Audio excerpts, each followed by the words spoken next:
અમદાવાદમાં ઉનાળાની શરૂઆતમાં જ પાણીનો પોકાર જોવા મળી રહ્યો છે. અમદાવાદથી આલા મહત્વના સમાચાર સામે આવ્યા છે, જ્યાં હજી ઉનાળાની શરૂઆત થતાં જ પાણીની સમસ્યા સર્જાઈ ગઈ છે. રમજાન માસ અને માતાજીના વ્રત કરતા લોકો હેરાન પરેશાન થઈ ગયા છે.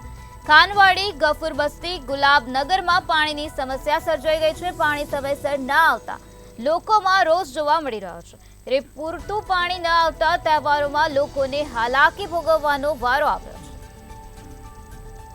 અમદાવાદમાં ઉનાળાની શરૂઆતમાં જ પાણીની સમસ્યા સર્જાઈ ગઈ છે. પાણીનો પોકાર જોવા મળી રહ્યો છે. અત્યારે રમજાન માસ ચાલી રહ્યો છે અને આ સાથે માતાજીના વ્રત કરતા લોકો પણ આ પાણીની સમસ્યાના કારણે હેરાન પરેશાન થઈ રહ્યા છે. ત્યારે અમદાવાદના ખાનવાડી, ગફુર બસ્તી અને ગુલાબનગરમાં પાણીની સમસ્યા સર્જાઈ ગઈ છે. પાણી સમયસર ન આવતા લોકોમાં ભારે રોષ જોવા મળી રહ્યો છે. પૂરતું પાણી ન આવતા લોકોને તહેવારોમાં હાલાકી ભોગવવાનો વારો આવ્યો છે.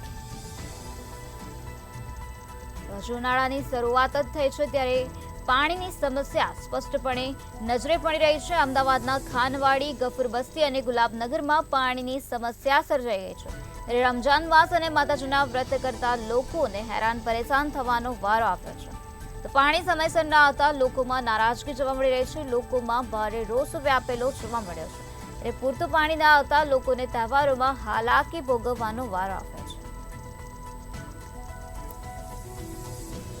તો અમદાવાદમાં આવેલા ખાનવાડી વિસ્તારમાં પાણીની સમસ્યા છે. આ સાથે ગફુર બસ્તી અને ગુલાબનગરમાં પણ પાણીની સમસ્યા સર્જાઈ છે. તો આ જ મુદ્દે વધુ માહિતી આપવા માટે આપણી સાથે સંવાદદાતા મેહુલ દુધરેજા જોડાઈ ગયા છે. જી મેહુલ, અમદાવાદમાં ઉનાળાની શરૂઆતમાં જ પાણીનો પોકાર જોવા મળી રહ્યો છે. શું છે વધુ વિગત? તે પ્રમાણે અમદાવાદ શહેરની અંદર ઉનાળો શરૂ થતાની સાથે જ પાણીની જે સમસ્યા છે તે વધી રહી છે અને ખાસ અત્યારે તો ત્યારે રમજાન માસ તેમજ માતાજીના વ્રત જે શરૂ થઈ રહ્યા છે એ દરમિયાન પાણીની જે સમસ્યા છે તે પૂર્વ અને પશ્ચિમ વિસ્તારની અંદર ખાસ જોવા મળી રહી છે.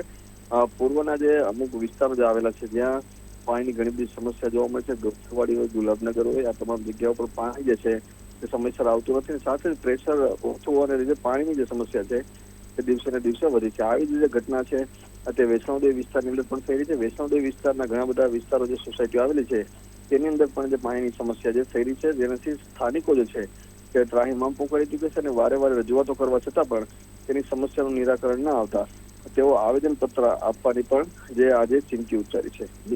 જી મેહુલ, સમગ્ર માહિતી આપવા બદલ આભાર. તો જે રીતે અમારા સંવાદદાતાએ જણાવ્યું કે લોકો હેરાન પરેશાન થઈ ગયા છે, તેથી આજે તેઓએ આવેદનપત્ર આપવાની પણ ચીમકી ઉચ્ચારી છે. અમદાવાદના પૂર્વ અને પશ્ચિમ વિસ્તારમાં પાણીની સમસ્યા સર્જાઈ છે, જેના કારણે લોકોને હેરાન પરેશાન થવાનો વારો આવ્યો છે. રમજાન માસ અને માતાજીના વ્રત ચાલી રહ્યા છે, ત્યારે લોકોને આ પ્રકારે હાલાકી ભોગવવાનો વારો આવ્યો છે, જેના કારણે લોકોમાં ભારે રોષ જોવા મળી રહ્યો છે. અમદાવાદના ખાનવાડી, ગફુર બસ્તી અને ગુલાબનગરમાં આ પ્રકારે પાણીની સમસ્યા સર્જાઈ છે, જેમાં પાણી સમયસર ન આવતા લોકોમાં નારાજગી વ્યાપેલી જોવા મળી રહી છે. પૂરતું પાણી ન આવવાના કારણે લોકોને તહેવારોમાં પણ હાલાકી ભોગવવાનો વારો આવ્યો.